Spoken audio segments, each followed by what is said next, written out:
है। इस्लामाबाद की अदालत ने तोशाखाना केस में पाकिस्तान के साबिक वज़ीर-ए-आज़म इमरान खान को 3 साल कैद की सजा सुनाने के बाद चेयरमैन पीटीआई को लाहौर से गिरफ्तार कर लिया है।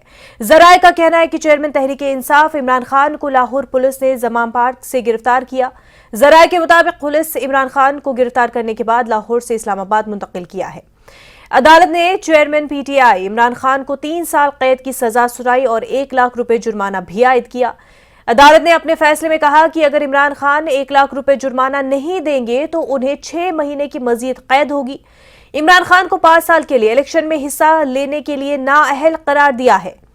पीटीआई के तर्जुमान ने कहा कि तोशाखाना मुकदमे के जरिए अदालती निजाम की पेशानी पर एक और सियाह धब्बा लगाया गया। तारीख के बदतरीन ट्रायल में इंसाफ के कत्ल की कोशिश की गई। सेशन अदालत का फैसला सियासी इंतकाम में इंजीनियरिंग की बदतरीन मिसाल है। पीटीआई ने फैसले को हाई कोर्ट में चैलेंज करने का ऐलान किया है। तो वहीं इमरान खान ने गिरफ्तारी से पहले एक वीडियो पैगाम जारी किया है। उन्होंने इल्जाम लगाया है कि ये लंदन प्लान की तकमील में एक और कदम है। उन्होंने अपनी पार्टी के कारकुन को पुरअमन, साबित कदम और मजबूत रहने की हिदायत दी। उन्होंने कहा कि हम अल्लाह के सिवा किसी के सामने नहीं झुकते जो अलहक है। हम ला इलाहा पर यकीन रखते हैं। जब तक ये पैगाम आप तक पहुंचेगा, मुझे ये अरेस्ट कर चुके होंगे और मैं जेल में होऊंगा। तो मेरी आपसे सिर्फ एक ही रिक्वेस्ट है, अपील है कि आपने घरों में चुप करके नहीं बैठना। मैं ये जो जदोजहद कर रहा हूँ ये अपनी ज़ात के लिए नहीं कर रहा, ये अपनी कौम के लिए कर रहा हूँ, आपके लिए कर रहा हूँ, आपके बच्चों के मुस्तकबिल के लिए कर रहा हूँ।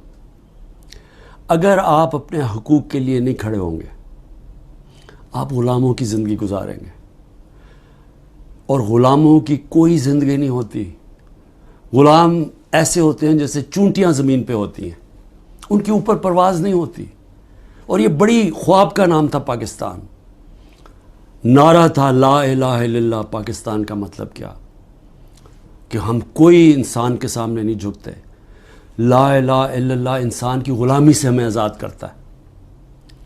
और हमारे नबी सल्लल्लाहु अलैहि वसल्लम ने अपनी मदीना की रियासत में सबसे पहले इंसानों को आज़ाद किया था अदल और इंसाफ दे के। ये है जंग इंसाफ की, आपके हकूक़ की, आपकी आज़ादी की। और कभी भी याद रखें, कोई आज़ादी प्लेट में रख के नहीं देता। जिस तरह मैं कहता हूँ जंजीरें गिरती नहीं हैं, तोड़नी पड़ती हैं। पुरअमन एहतजाज आपने करते रहना है जब तक कि आपको आपका हक नहीं मिलता। और वो सबसे बड़ा फंडामेंटल राइट है वोट के ज़रिए अपनी हुकूमत मुंतखब करना, ना तो किसी और कोई कब्ज़ा ग्रुप इस मुल्क के ऊपर कब्ज़ा करके बैठ जाए जो आज कब्जा करके बैठा हुआ है। पाकिस्तान से सीनियर सहाफ़ी कामरान साकी हमारे साथ जुड़ चुके हैं। खैर मकदम है आपका कामरान साहब। कोर्ट का कहना है, जज हुमायूं का कहना था कि इल्ज़ामात जो है साबित हो चुके हैं। इलेक्शन कमीशन में प्रॉपर्टी के जो डॉक्यूमेंट्स हैं वो उनमें तमाम डिटेल्स नहीं दी गई है। तो इस हवाले से सज़ा भी सुनाई गई, गिरफ्तारी भी हुई। ट्विटर हैंडल पर इमरान खान के वीडियो आता है जो कहते हैं कि पहले से ही अंदेशा था कि गिरफ्तारी होगी, लेकिन चुप ना रहा जाए और गुलामी की जिंदगी न जी जाए। पुरअमन एहतजाज करने के लिए सड़कों पर आए और कहीं ना कहीं रिलीजियस सेंटिमेंट्स को भी उजागर किया जा रहा है इस वीडियो के जरिए। बहुत शुक्रिया आपका।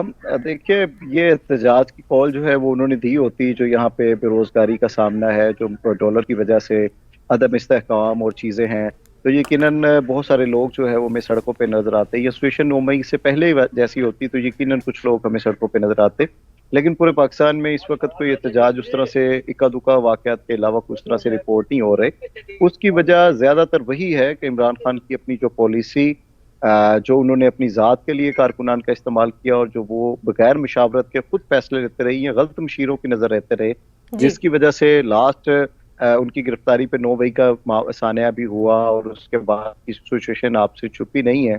तो अब उनके लिए लोगों का निकलना बड़ा मुश्किल है और उन्होंने अपने वोटर्स को भी इम्तिहान में डाल दिया है। जहाँ तक उनकी गिरफ्तारी की बात है, तो इसमें या तो कोई दूसरी राय या शक हो कि उन्होंने अपने असासे नहीं छुपाए तो फिर तो बात है और फिर तो भी लोग निकले उनके लिए। लेकिन मैंने जैसे कहा कि हम अपनी ज़ात के को फ़ायदा पहुंचाने के लिए अपने कारकुनान का जब इस्तेमाल करते हैं तो वो अब टाइम के साथ साथ वो भी थोड़ा बहुत समझ आते हैं दूसरी जानिब ये भी नहीं है कि हुकूमत जो है वो दूध की धुली हुई है और उन्होंने सियासी इंजीनियरिंग नहीं की और उन्होंने मौके की तलाश नहीं की। ये तोशाखाना केस कोई आज का नहीं है, इसका फैसला पहले भी आ सकता था। वकला हुकूमत के जो है वो पहले भी पेश हो सकते थे, लेकिन इन्होंने इलेक्शन के डेज का इंतजार किया। उन्हें पता है वफाक के अंदर असम्बलियां जो है वो कुछ दिनों में जो है वो टूटने वाली हैं। जी। अगर इमरान खान चंद दिन अंदर होंगे या नाअहल हो जाएंगे तो उनकी पार्टी जो है वो जो बड़ी एक तादाद के साथ हमें पिछले इलेक्शंस के अंदर जनरल इलेक्शंस में इक़्तिदार में नजर आई, अब वो जो है वो उसका इक्का दुक्का लोग जो है वो नजर आएंगे। जैसे हमने 9 मई के वाक़े के बाद भी देखा कि उनके बड़े हामियों की बड़े बड़े जो बुर्ज थे जिनके ऊपर उन्हें बड़ा एतमाद था वो उलट गए और वो उनकी वफादारियां जो हैं वो तब्दील हुई। तो जी कामरान साहब, बात आपने की कि इक्का दुक्का जो है मुजाहरे के वाक़े देखने को मिल रहे हैं, तो क्योंकि इस्लामाबाद को हाई अलर्ट पे रखा गया है और वहीं अगर लाहौर की हम बात करें जवां पार्क की, तो वहां पर भी हालात पुरअमन है। वहाँ पे पूरा है, क्योंकि इलाका ही सील कर दिया गया है। वहाँ पे नफरी की तादाद बहुत ज्यादा है। लोगों ने सड़कों को क्या बंद करना है, पुलिस ने 9 मई के वाक़े से डरते हुए खुद रोड्स को, अंडरपासिस को, उनके इतराफ के इलाकों को जो है वो सील कर रखा है। तो इतने में, क्योंकि पीटीआई का कारकुन, मैं पहले भी कहता हूँ कि ये ज्यादा सोशल मीडिया पे एक्टिव नजर आता है। ये कोई उस तरह से कारकुन नहीं है जिस तरह से पीपल पार्टी के हमें भुट्टो के दौर के या बाद में भी कारकुन नजर आते हैं, या नून लीग के कारकुन नजर आते हैं, जमात इस्लामी के कारकुन नजर आते हैं, जिन्होंने लाठीचार्ज भी बर्दाश्त कर लेते हैं, आंसू गैस के शेल भी बर्दाश्त कर लेते हैं, और उनकी एक तरबियत का सिस्टम जो है वो नस्ल दर नस्ल चलता आया है। ये अचानक एक पार्टी जो 2011 में जिसका को इक़्तिदार में लाने की कोशिशें शुरू हुई और 18 में वो इक़्तिदार में आ गई, ये उसके सोशल मीडिया कैंपेन्स के नतीजे में उनके साथ जुड़ने वाले नजरियाती तौर पे लोग हैं। ये सड़कों पे उस तरह से वायलेट होके और चीजें नहीं करने वाले। हाँ, ये जरूर है कि उन्होंने, जिन लोगों ने उनकी बातों में आके या थोड़े से जज्बाती होके और पहली दफा प्रोटेस्ट करने के चक्कर में 9 मई को गलतियां की, और बाद में वो अभी तक उनके लवाकिन जो है वो उनको उनके लिए इंसाफ के लिए अपीलें कर रहे हैं, उनके लिए माफियों की के तलबगार हैं, उनके लिए बड़ी बड़ी सिफारिशें लेके आ रहे हैं, मुकदमात के ऊपर लाखों रुपया खर्च कर रहे हैं। तो अब उसको देखते हुए भी एक बड़ी तादाद जो है वो इमरान खान से जो प्रोटेक्ट के लिए निकलने वाली थी वो भी दूर हमें नजर आती है। बिल्कुल बिल्कुल। और कामरान साहब, वज़ीर इत्तलात मरियम औरंगज़ेब की बात करें या फिर वज़ीर दिफा ख्वाजा आसिफ, उनके बयान भी अब सामने आए हैं। तो जहां पर मरियम ने कहा है कि गलत बयान कोर्ट में भी पेश किए और इतने अरसे में 3 बार ही कोर्ट में पेश हुए तो तब भी गलत बयान दिए। और जहां पर आसिफ साहब की बात है, उन्होंने ये बयान दिया है कि अब बताएं कि कौन कहाँ है, कौन किसके साथ खड़ा है, आसपास किसके क्या है।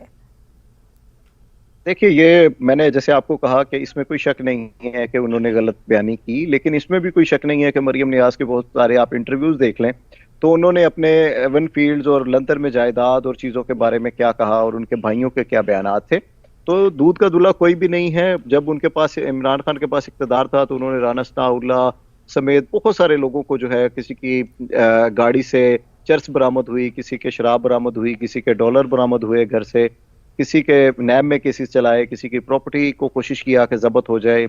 नवाज शरीफ का घर जो है वो लाहौर में कोशिश की गई कि उसे यतीम खाने में कन्वर्ट कर दें या उसकी नीलामी हो जाए। ऐसे हथकंडे जो है वो माजी के अंदर भी ना सिर्फ इमरान खान बल्कि दीगर हुकूमतों में आने वाले लोगों की तरफ से भी देखे गए, और यही कारनामा जो है वो इस हुकूमत ने अंजाम दिया है। ये कोई नेकी का काम नहीं किया, और इससे मुझे कोई इंसाफ की भी उम्मीद नजर नहीं आती। कि मुझे लगता है कि अगले चंद घंटों में ये फैसला रिवर्ट हो जाएगा, उन्हें कोई बड़ा रिलीफ जो है वो सुबह तक मुझे लग रहा है कि सुप्रीम कोर्ट या हाई कोर्ट की तरफ से मिल जाएगा और इन्हें छोड़ना पड़ेगा, एक दबाव आएगा। लेकिन क्योंकि हमारी माजी की तारीख बदकिस्मती से ऐसी रही है कि मुझे इंडिया और पाकिस्तान दोनों में किसी ताकतवर को सजा होने की जो है वो मिसाल नहीं मिलती। तो कामरान साहब, आप समझते हैं कि रेमेडी आ जाएगी इमरान खान के हक में, क्योंकि बात तो पहले ही अब कर चुके हैं, उनकी पार्टी के तरफ से आ चुका है कि हाई कोर्ट तो जाएंगे, तो आप समझते हैं कि रेमेडीज है उनके पास और ऑप्शंस आगे बहुत है? हाई कोर्ट से मुझे उम्मीद उतनी ज्यादा नजर नहीं आती, लेकिन बहरहाल सुप्रीम कोर्ट का जज एक साहिब हैं, उनके हवाले से कुछ मुतनाज़ा चीजें भी हैं, लोगों की राय भी है। वहां से कुछ लग रहा है कि उन्हें रिलीफ जो पहले भी मिलता रहा है मिलेगा, लेकिन एक बार ये हाई कोर्ट जाएंगे फिर ये सुप्रीम कोर्ट जाएंगे, उसमें मुमकिन है कि कुछ टाइम लग जाए, या अगर पूरी यहाँ से इनकी दरख्वास्त जो है वो रिजेक्ट होती है तो ये पूरी जो है वो सुप्रीम कोर्ट जा पाएंगे। तो सुप्रीम कोर्ट जाएंगे और वहां से फिर क्या फैसला आता है, लेकिन फिलहाल 5 साल के लिए इलेक्शन नहीं लड़ सकते हैं। ये कैसा सिनेरियो, क्योंकि अपने वीडियो पैगाम में भी उन्होंने कहा है कि मैं आपके यानी कि अवाम के हक के लिए लड़ रहा हूँ, उनके हुकूक के लिए लड़ रहा हूँ।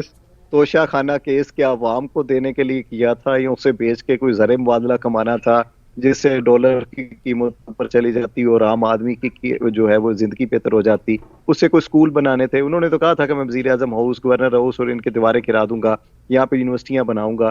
क्या वो बनाने के लिए उन्होंने उन घड़ियों को, उन तोहाइफ को खरीदा था और आगे सस्ते दामों पे दिया था? बस ये पॉलिटिकल, मैंने आपको कहा कि बदकिस्मती है कि ना सिर्फ इमरान खान बल्कि आपको दीगर लीडर्स भी अपनी जात के लिए जो है वो अपने वोटर्स को इस्तेमाल करते नजर आते हैं, जो एक अच्छी प्रैक्टिस नहीं। अवाम तो परेशान है कामरान साहब, जहां पहले आपने भी जिस तरह से बताया कि पहले जज्बाती होकर, और क्योंकि एक वे ऑफ स्पीच है इमरान खान का, जिस तरह से वो अपना बयान देते हैं और ख़ासतौर से जब वो लोगों से मुखातिब होते हैं तो उसमें सेंटिमेंटल जो वैल्यू होता है बहुत ज़्यादा होता है, रिलीजियस एंगल एक बहुत ज़्यादा होता है। लेकिन अब जो है लोग कहीं ना कहीं वो भी समझ रहे हैं और जज्बाती होकर वो भी सड़कों पर ना आए। लेकिन अब जब इलेक्शन आएंगे, और क्योंकि हर पार्टी का पता ही है कि लोगों के हक में उन्होंने क्या ही कुछ किया है, तो अब आपको क्या लगता है कि आने वाले दिनों में सियासी रुख पाकिस्तान का कैसा रहेगा? देखिए, पंजाब जो है ना हमेशा ही हब रहा है इलेक्शन का। जिसकी समझ लें कि पंजाब के अंदर अक्सरियत है, उसकी वफाक के अंदर हुकूमत है, और पंजाब में तो उसकी है। साथ ही बलोचिस्तान और कुछ इलाकों में उसकी हुकूमत बनने के चांसेस बढ़ जाते हैं।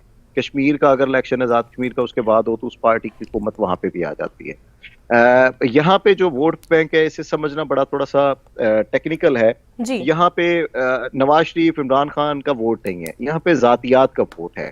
जी जैसे वडेरा जगीरदार सिस्टम, पीर, मजहबी लीडर्स, उनका वोट है। यानी कि कोई शख्सियत अगर फर्ज किया वो डिस्ट्रिक्ट जंग की है और वो फलां बरादरी या मजहब से ताल्लुक रखती है या अकीदे से ताल्लुक रखती है, तो उसका एक वोट बैंक है जिसके पास अगर वो किसी के टिकट इमरान खान पे लड़ेगा तो तब भी जीत जाएगा, नवाज शरीफ पे लड़ेगा तो तब भी जीत जाएगा। 10-15% जो लोग सोशल मीडिया के जरिए या उनकी स्पीचेस के जरिए कनेक्ट होंगे, वो एक उनका इजाफा होगा। बहरहाल एक बड़ा वोट बैंक जो है वो शख्सियात का है, और शख्सियात पॉपुलरिटी को देख के होती हैं। और 9वीं के वाक़े से पहले हर शख्स चाहता था कि वो इमरान खान का जो है वो टिकट खरीद ले और पूरी वहां पे पहुंच जाए और इलेक्शन में उसे, ताकि 15-20% जो इजाफी वोट उसके वोट बैंक का बढ़ना है वो भी दाखिल हो, और उसके इलाके के अंदर क्योंकि उसकी जीत नजर आ रही थी तो उसके डेवलपमेंट और चीजें भी ना रुके और अगला इक़्तिदार उसका आता नजर आए। लेकिन 9 मई की गलती जो उनसे हुई, उनके कारकुनान से हुई, उनके लीडरान से हुई, उसके बाद ये चीजें यकसर तब्दील हो गई और वो बड़े बड़े जगीरदार, वडेरे, मजहबी लीडर जो उनके साथ अटैच थे वो उन्हें छोड़ के जाते हुए हमें नजर आए। और इस वक्त उन्हें सही पूछें तो उन्हें अपनी टिकटें जो हैं वो देने के लिए लोग नजर नहीं आ रहे।